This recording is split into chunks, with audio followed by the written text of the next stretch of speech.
Hey Liz, Lathan here, coming to you recorded from a hotel room in Hawaii, because that's the best part of events, right? When we get to travel and do these events all over the world. But what we want to talk about today is the marketing side of events and how you can align your events to the marketing funnel so you can have a more strategic seat at the table. The idea here is to get you to level up, to get you to be more strategic, and to get your events aligned with the funnel.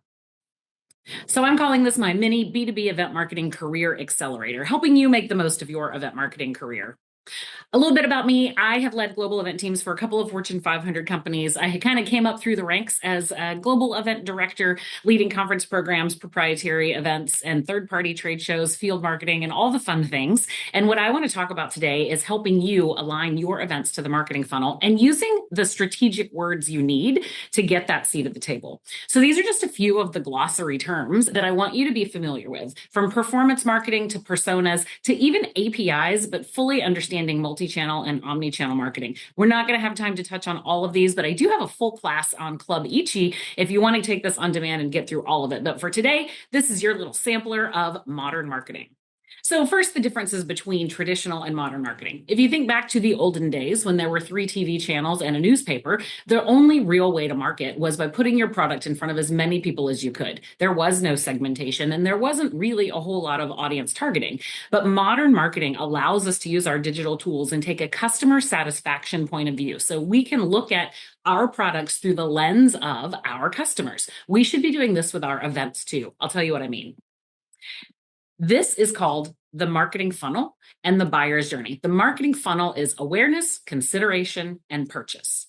The sales funnel fits within this, right? So you want people to be aware of your product, consider you as the solution, and then purchase it. But the buyer's journey takes that customer point of view. Where is the customer on this journey? In the discover phase, which aligns with you trying to get product awareness, they are just now discovering that they have a problem and that there are solutions to them. In the learn phase and try phase, which aligns with your consideration, the learn and try, the customer, the attendee is trying to learn more about you as a product, you as a solution to their problem. And the try phase, of course, this is where they want to test things, those premium or freemium, those try before you buy. These are the opportunities that they have. And then purchase, the buy phase. This is where they are ready to buy. Now, the buyer's journey also has another side, just like the marketing funnel, which is after people have purchased, there's more to be done. So we can now take those customers and turn them into advocates. Now, the basics I really want you to catch today are the differences between demand gen, lead gen, and campaigns. Demand generation and lead generation are often used interchangeably, but that's used incorrectly. Demand gen is generally the high level trying to create demand for your product. Lead gen is trying to capture people's contact information so that you can move them down the marketing funnel and try to sell them something. A campaign is the broad set of activities that creates demand and captures leads. So how does this work on our full funnel marketing? The discover phase, you are in that demand gen, creating demand for the product by getting your message out there. I think that my little picture might be covering up some of these words. So creating demand by high level, top of funnel, getting videos out there, paid media. In the learn phase, this is where you are sharing case studies and white papers and data sheets, anything that's going to help your target buyer learn more about you as a solution.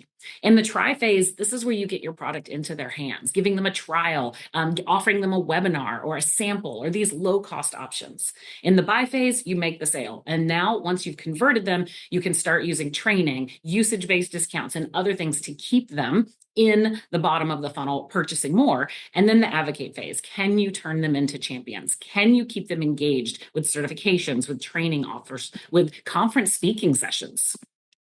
So how does that relate to events? This is full funnel marketing for a conference. Let's say we use this entire process for your proprietary event. In the discover phase, you want top of funnel to let everyone know you're hosting this event. You're going to send out press releases, publish sizzle reels of your videos on organic social. You may retarget via paid social, all the digital things to make sure that your conference is everywhere. In the learn phase, they want to know what they're going to get from coming to your conference. So this is where you share those video testimonials, those quotes from last year, the blog posts from your speakers or influencers. In the try phase, maybe you offer a pre-event webinar or some pre-event networking so they can meet the other people that are going to be there. The buy phase, this is where you're putting those reasons to register, your first to register rewards, getting you front row seat at the concert, or your early bird discounts, or your limited seating options for a special session. And then once they've purchased, help them advocate, reward them for promoting the conference on social media, or send them t-shirts in advance, or use tools like Glean In to help people share that they are coming to the conference and broadly explain to other people why they're coming. They make these tools so easy now. So this is just how you would align content to the funnel. So the exact same process that we just went through, think about all of those things that you could be putting in market and where they align in the funnel. What is your buyer going through during this process? If you're trying to invite them to an event, then you can message them at any phase. And when we talk about that multi-channel and omni-channel, you don't know where they're capturing information from you. They're seeing your emails, they're seeing it on social media, they're seeing their friends post on social media. So you have to have content ready for every stage of the funnel. How does this relate to events? Look at your entire event portfolio, not just your proprietary event. Now, if you've got campaigns and you're trying to go to market, you can actually strategically align your entire event portfolio with the marketing funnel. So if you're looking to bring in new customers, new logos, you're going to go look at those third-party industry shows. That's where you're going to get the top of funnel, most eyeballs for people to come in and you capture new leads. If you're doing a road show, if you're doing something that's all about you, proprietary, it's harder to get new prospects to come because they don't know and trust you yet. But if they've already seen you at a trade show, if you've already been nurturing them through content, then maybe they're ready to come learn about you. So this is where your roadshow comes into action. These are people that are starting to become more qualified leads, and you can bring them into your database, bring them into your MQLs. Now, in the try phase, these are your proprietary conferences, your demo stations, your things where people are getting their hands on products so that they can talk to the sales team. And of course, in your buy phase, now we're really getting in there. People really care about what you've got going on. These hands-on workshops are a great opportunity. The customer knows you and they know they want to purchase from you. And now they just want to get really deep, understand it, and make the purchase. And then that loyalty group. So now if you're selling software, your company is a SaaS product, that loyalty program starts to create user groups. So now you've got all the people who use your product meeting up all over the world to just talk about you and your product. How great is that?